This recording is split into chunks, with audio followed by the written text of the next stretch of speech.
ഇരുളിന്റെ മറവിലിരുന്ന് സ്ത്രീകളെ പിന്തുടർന്ന് അവരെ വകവരുത്തിയ ശേഷം സ്വകാര്യ വസ്തുക്കൾ സൂക്ഷിച്ചു വെക്കുന്ന ഒരു സൈക്കോ കില്ലർ. ആരുടെയും കണ്ണിൽപ്പെടാതെ സ്ത്രീകളെ പിന്തുടർന്ന് കൊലപ്പെടുത്തി ആനന്ദം കണ്ടെത്തുന്ന കുൽദീപ് കുമാർ ഗാംഗ്വാർ എന്ന സീരിയൽ കില്ലർ. ഉത്തർപ്രദേശിനെ വിറപ്പിച്ച മനുഷ്യൻ.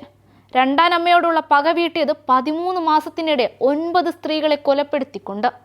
ബറേലിയിൽ മധ്യവയസ്കരായ സ്ത്രീകളെ ക്രൂരമായി കൊന്ന് സന്തോഷം കണ്ടെത്തിയ ഒരു പ്രതി.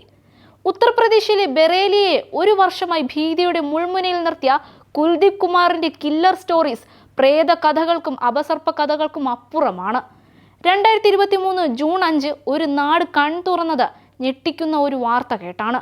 സാധാരണക്കാർ താമസിക്കുന്ന പരുത്തിക്കും കരിമ്പിനും പേരുകേട്ട ബറേലിയയിലെ പാർത്തപൂർ ഗ്രാമത്തിൽ കലാവതി എന്ന സ്ത്രീ കൊല്ലപ്പെട്ടിരിക്കുന്നു. ഗ്രാമവാസിയായ കലാവതിയെ ഒരു ദിവസം മുൻപാണ് കാണാതെയാകുന്നത്.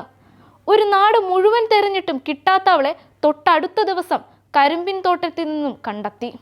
കലാവതി ധരിച്ചിരുന്ന ആഭരണമെല്ലാം നഷ്ടമായിരിക്കുന്നുവെന്ന് അവർ മനസ്സിലാക്കി.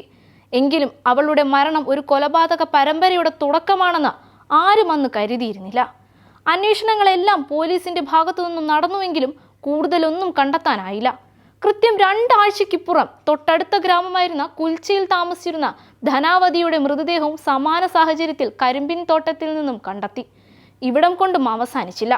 പിന്നീട് അങ്ങോട്ട് ബറേലിയയിലെ സ്ത്രീകൾ ഭയന്ന് തനിച്ച് വീട്ടിൽ നിന്നും ഇറങ്ങാത്ത നാളുകളായിരുന്നു. പോലീസിനെ വെള്ളം കുടിപ്പിച്ച കുൽദീപിനെ കണ്ടെത്താൻ 600-ലധികം ക്യാമറകളും 22 ടീമുകളും സജ്ജമാക്കി.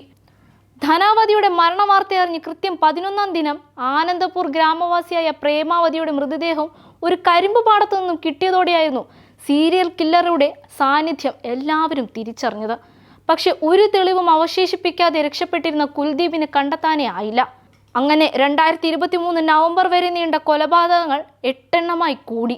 25 കിലോമീറ്റർ ചുറ്റളവിലായി 2 പോലീസ് സ്റ്റേഷനുകളുടെ പരിധിയിലാണ് എല്ലാ കൊലപാതകങ്ങളും നടന്നത്. എല്ലാ കൊലപാതകങ്ങളും സമാനമായ രീതിയിൽ ഉച്ചയോടെയായിരുന്നു, അതും ശ്വാസം മുട്ടിച്ച നിലയിൽ. ഗ്രാമവാസികളായ സ്ത്രീകളിൽ ആര് എപ്പോൾ എവിടെ വെച്ച് കൊല്ലപ്പെടുമെന്ന് ഭയന്ന് ജീവിക്കേണ്ട സ്ഥിതി. ഇതിനിടയിൽ 3 പേരെ സംശയത്തിന്റെ അടിസ്ഥാനത്തിൽ കൊലപാതകികളെന്ന് കരുതി അറസ്റ്റും ചെയ്തു. എന്നാൽ 3 പേരും കസ്റ്റഡിയിൽ ഇരിക്കുകയും കൊലപാതകങ്ങൾ നടന്നു. അന്വേഷണം മറ്റൊരു വഴിക്ക് ആരംഭിച്ചു. സ്ത്രീകളെ കൊന്ന് അറസ്റ്റിലായി പിന്നീട് ജാമ്യം കിട്ടിയവരെയും അന്വേഷണ വിധേയരാക്കി. അതിലും ഫലം കണ്ടില്ല. കൊലപാതകങ്ങളിലെ സമാനതകൾ ആഴത്തിൽ പഠിച്ചു. അത് ഒരു സീരിയൽ കില്ലറിലേക്ക് വഴി തെളിച്ചു. 1500 CCTV ദൃശ്യങ്ങൾ അന്വേഷണത്തിന്റെ ഭാഗമായി പരിശോധിച്ചു. 1.5 ലക്ഷം മൊബൈൽ ഫോൺ സന്ദേശങ്ങൾ വിശകലനം ചെയ്തു. നാട്ടുകാരുടെ ചില വെളിപ്പെടുത്തലുകളും സംശയങ്ങളും കൂടെ വെച്ച് ഒരു രേഖാചിത്രം വരച്ചു. അങ്ങനെ പ്രതിയെക്കുറിച്ച് ഏകദേശം ധാരണ ലഭിക്കുന്നു. ഓപ്പറേഷൻ തലാഷ് എന്ന് പേരിട്ട് അന്വേഷണം തുടർന്നപ്പോൾ 7 മാസം കഴിഞ്ഞ് ജൂലൈയിൽ 9ാമത്തെ കൊലപാതകം നടന്നു. അവരെ കൊന്നതും സാരി കഴുത്തിൽ കുരുക്കി ശ്വാസം മുട്ടിച്ചായിരുന്നു. പക്ഷെ കൊലപാതകം കഴിഞ്ഞ് പ്രതിക്ക് രക്ഷപ്പെടാനും കഴിയും മുമ്പേ പോലീസ് വലയിലാക്കി. പ്രതി കുൽദീപ് കുമാർ ഗാംഗ്വാർ. അയാളുടെ വീട്ടിൽ നിന്ന് കണ്ടെത്തിയതോ പ്രതികാരത്തിന്റെ കഥ പറയുന്ന തെളിവുകളും. സ്ത്രീകളോട് തനിക്ക് വെറുപ്പാണെന്നും ഒറ്റയ്ക്ക് കണ്ടാൽ കൊലപ്പെടുത്തുമെന്നായിരുന്നു പോലീസിനോട് കുൽദീപ് പറഞ്ഞത്. കുട്ടിക്കാലത്തുള്ള രണ്ടാം അമ്മയുടെ മോശപ്പെട്ട അനുഭവങ്ങളാണ് 38-കാരനായ കുൽദീപിനെ ഒരു കൊലയാളിയാക്കി മാറ്റിയത്. രണ്ടാം അമ്മയോടുള്ള കലഹമാണ് സ്ത്രീകളോടുള്ള വെറുപ്പായി മാറിയതെന്നാണ് അയാൾ പോലീസിനോട് അന്ന് പറഞ്ഞത്.